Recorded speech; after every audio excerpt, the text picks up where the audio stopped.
안녕하세요. 북유럽 신화의 거대한 서사시. 그 장대한 시작부터 정말 충격적인 종말, 그리고 그 이후의 이야기까지 오늘 저랑 같이 한번 떠나보시죠. 자, 시작부터 좀 충격적인 질문을 던져볼까요? 이건 아주 폭력적이면서도 장엄한 창조 신화의 서막을 여는 그런 질문입니다. 자, 그럼 첫 번째 이야기부터 시작해볼게요. 모든 게 있기 전에, 그러니까 정말 태초에는 뭐가 있었을까요?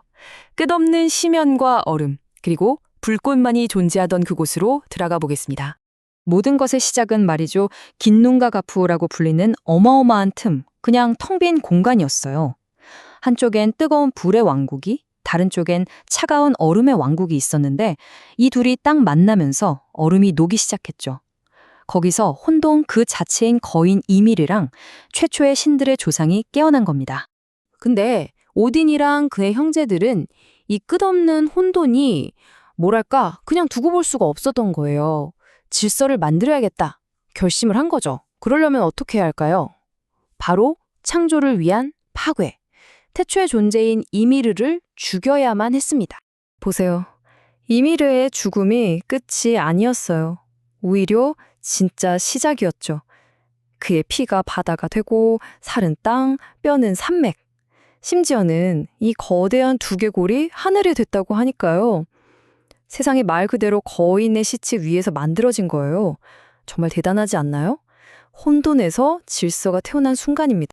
자, 이렇게 세상이 딱 만들어지고 나서 신들이 바닷가를 걷다가 나무 2개를 발견해요.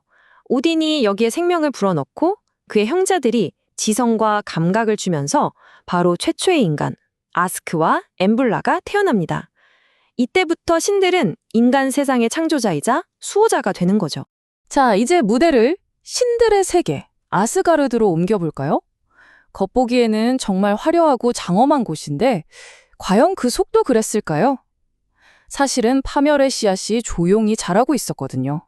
아스가르드가 우리가 생각하는 그런 완벽한 천국은 절대 아니었어요. 물론 엄청난 힘을 가진 신들이 살았죠. 하지만요, 그들도 인간처럼 질투하고 싸우고 또 아주 위험한 장난도 쳤습니다.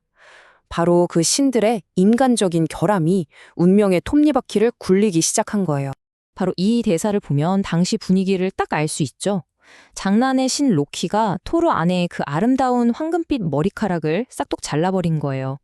그러니 천하의 토르가 얼마나 화가 났겠어요. 내놈 뼈를 전부 부러뜨려 버리겠다고 하잖아요.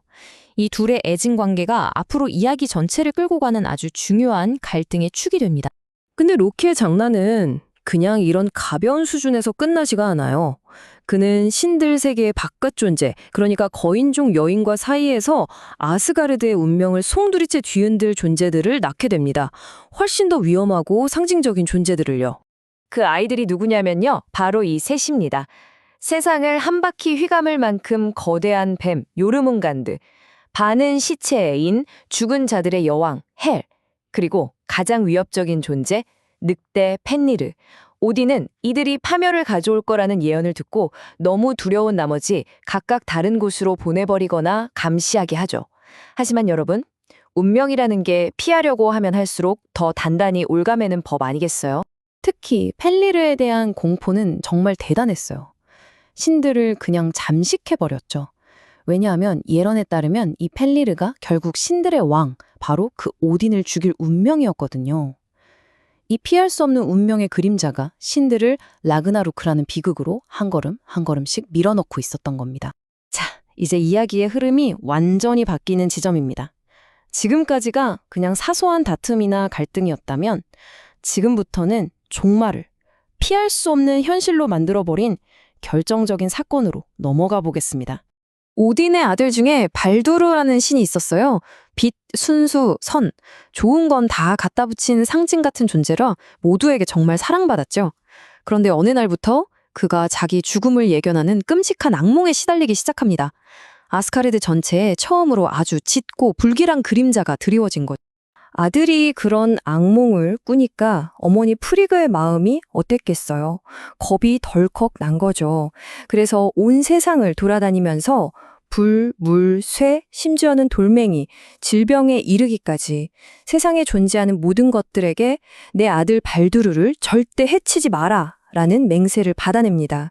이걸로 발두르는 그야말로 무적이 된 거고 신들은 이제야 안심했죠. 그런데 딱 하나, 정말 딱 하나 예외가 있었어요. 바로 겨우살이었습니다. 프리그가 보기에 이 작고 연약한 식물은 너무 하찮아서 위협이 될 리가 없다고 생각하고 그냥 지나친 거예요. 바로 이 사소한 실수가 모든 비극의 씨앗이 될 줄은 꿈에도 몰랐겠죠. 신들은 신이 나서 발도르한테 이것저것 던지면서 그의 불사신 능력을 시험하고 있었어요. 다들 웃고 떠들고 있었죠. 바로 그때 로키가 이 단 하나의 약점을 놓치지 않습니다.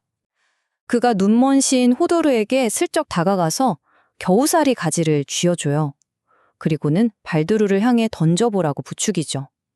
그 순간 모두의 웃음소리가 뚝 그치고 아스가르드에서 가장 사랑받던 빛의 신이 그 자리에서 싸늘하게 죽고 맙니다. 발두르의 죽음. 이건 정말 돌이킬 수 없는 선을 넘어버린 사건이었어요. 아스가르드의 빛이 꺼져버린 거죠. 그러자 그동안 예언으로만 떠돌던 종말의 징조들이 하나둘씩 현실이 되기 시작합니다. 위대한 최후의 전투, 라그나로크의 막이 오른 겁니다. 종말은 그냥 갑자기 닥치지 않았어요. 거대한 징조들이 있었죠.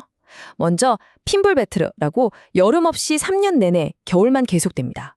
인간 세상은 당연히 무너져 내리죠. 그리고 하늘에서는 굶주린 늑대들이 마침내 해와 달을 꿀꺽 삼켜버려서 온 세상이 어둠에 잠겨요. 마지막으로 엄청난 지진이 일어나서 그동안 꽁꽁 묶여있던 펜니르와 로키를 풀어주게 됩니다. 자, 그리고 마침내 최후의 결전이 벌어집니다. 이 표를 보시면 핵심적인 대결들이 딱 전기되어 있죠. 토르는 평생의 숙적, 요르문간들을 쓰러뜨리지만 결국 그 뱀의 독 때문에 자신도 죽음을 맞이하고요. 신들의 왕 오딘은 예언대로 늑대 펜니르에게 잡아먹히고 맙니다. 그리고 이 모든 비극을 시작했던 로키, 그 역시 신들의 파수꾼 헤임달과 싸우다 함께 최후를 맞이하게 되죠. 아스가르드의 위대한 영웅들이 이렇게 하나둘씩 모두 쓰러지자 불에 거인 수루트가 나타나서 불타는 검으로 온 세상을 그냥 잿더미로 만들어버립니다. 바다는 모든 걸 집어삼키고 신들과 인간, 거인들의 시대는 결국 아무것도 남지 않은 재와 물뿐인 공허로 돌아가고 말아요. 정말 모든 게 끝난 것 같죠? 하지만 여기서 북유럽 신화의 진짜 매력이 드러납니다. 모두가 끝이라고 생각했던 바로 그 순간, 잿더미 속에서 아주 작은 희망의 싹이 트기 시작했거든요. 이 신화에서 종말은 완전한 끝이 아니었던 겁니다. 모든 게 파괴되고 나서 바다 밑에서 새롭고 푸른 땅이 솟아올라와요. 하늘에는 새로운 태양이 떠오르고요. 그리고 이 모든 재앙을 세계수 이그드라실에 숨어서 피했던 인간 한 쌍이 살아남아 인류의 새로운 시작을 알립니다. 신들도 소수가 살아남았어요. 오딘과 토르의 아들들, 그리고 기적처럼 죽음에서 돌아온 발두르가 이 새로운 세상을 이끌게 됩니다. 이 새로운 세대의 신들이 폐허 속을 거닐다가 옛 신들이 즐겨하던 황금 체스말을 발견해요. 이건 그냥 장난감이 아니겠죠. 이전 시대의 영광, 실수, 비극, 그 모든 기억이 담긴 상징일 겁니다. 자, 여기서 마지막 질문을 던져봅니다. 이렇게 파괴와 재탄생이라는 거대한 순환 속에서 이 새로운 세대는 과연 과거의 실수를 반복하게 될까요? 아니면 전혀 다른 길을 찾아낼 수 있을까요? 이 이야기는 어쩌면 우리에게도 똑같은 질문을 던지고 있는 건 아닐까요?